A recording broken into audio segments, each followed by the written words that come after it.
This is the vintage Coach Anderson bag, style number 9976, and this bag was made in the US in 1996, and as you can see, it's in the color black.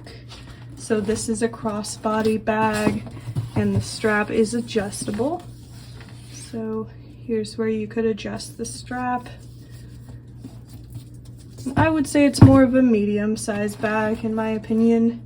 So here's the front again. It does have a front slip pocket right here, and then it also comes with the matching two-sided hang tag. And then here's what the sides of the bag look like.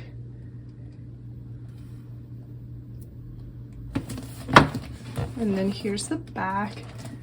It's got this seam down the middle of the back.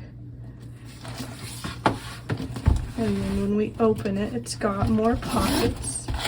So on the interior, it's got this little zip pocket that actually pulls out of the bag, so you can see it a little bit better. And it has the Creed stamped onto that pocket.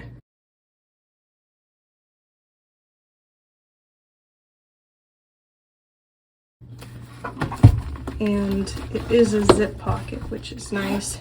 So it has this zip closure. So yeah, that's the Anderson bag, style number 9976. This bag is now available in our Etsy shop, so if you are interested in checking her out further, I will leave the link below in the description box. But otherwise, thanks so much for watching. Take care, and I'll see you next time.